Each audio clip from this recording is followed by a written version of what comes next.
Classe de seconde, chapitre 13, les spectres d'émission. Page 228 du manuel. Premier paragraphe, la vitesse de propagation de la lumière. Ce qu'il faut retenir ici, c'est la valeur numérique qui doit être connue par cœur de la vitesse de la lumière. On la note C parce qu'on appelle ça aussi la célérité. Et elle vaut 3 10 puissance 8 mètres par seconde. Si on convertit ça en kilomètres, ça nous donne 3 10 puissance 5, ce qui fait 300 000 km par seconde. Donc c'est une valeur très élevée.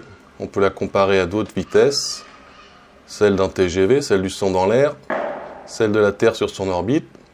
Nous ferons des exercices à ce sujet. Il faut savoir que cette vitesse dépend du milieu dans lequel la lumière se propage. Elle n'est pas la même dans l'eau, dans l'air, dans le verre, dans le plastique, etc. Donc cette valeur à connaître. Paragraphe 2, la lumière blanche. De quoi s'agit-il ? Eh bien, il faut savoir qu'une lumière est en général composée de plusieurs couleurs. Mais on dit plutôt des radiations. C'est un peu comme si on prenait de la peinture, plusieurs couleurs, qu'on les mélangeait. À la fin, on obtient une seule couleur. Et pourtant, cette couleur est composée de plusieurs couleurs de base.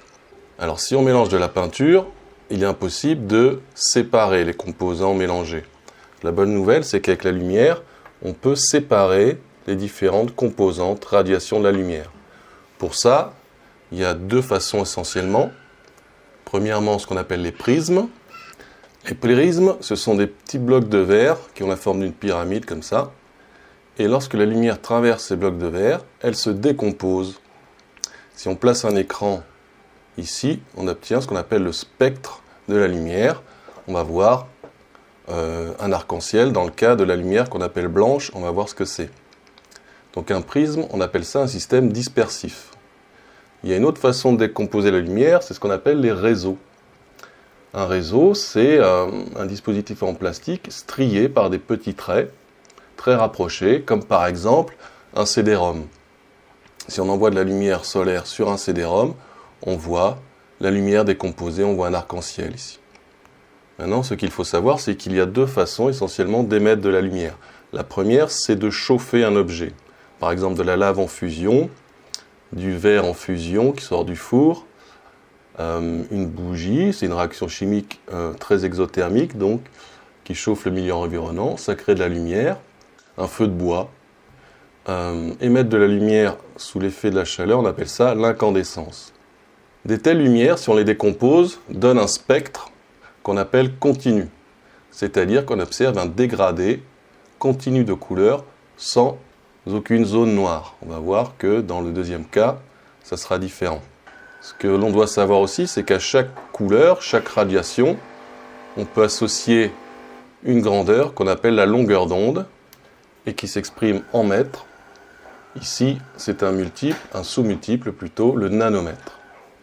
Par exemple, si on prend cette couleur jaune, sa longueur d'onde, c'est environ 570 nanomètres.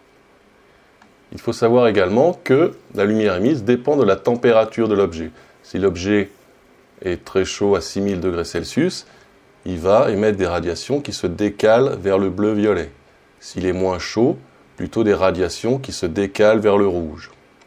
Donc la lumière émise dépend de la température de l'objet, ce qu'on appelle la température de couleur. Un objet beaucoup plus froid, par exemple, n'émet que des radiations qu'on appelle infrarouges, qui ne sont pas visibles par l'œil humain.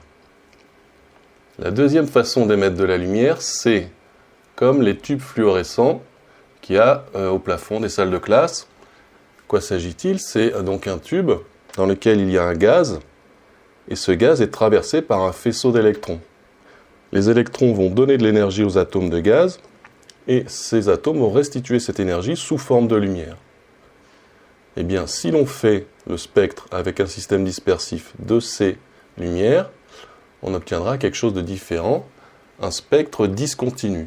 C'est-à-dire qu'on observera de fines raies colorées, bien déterminées, bien définies, séparées par de larges bandes sombres. Et ces raies colorées dépendent de quel atome, de quelle espèce chimique on a mis dans le tube. Si je prends ici cette stimulation, on a ici cette lampe qu'on appelle une lampe à gaz.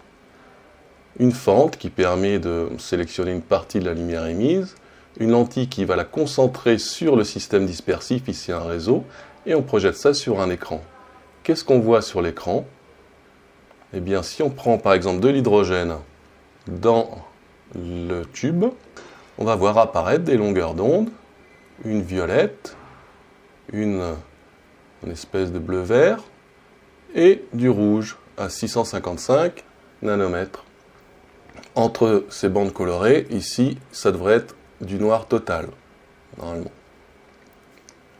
Si je change d'élément chimique, que je prends de l'hélium, j'obtiendrai d'autres raies colorées, d'autres radiations avec des longueurs d'onde différentes. Si je prends du lithium, encore différentes, etc. Je peux faire comme ça tous les atomes du tableau.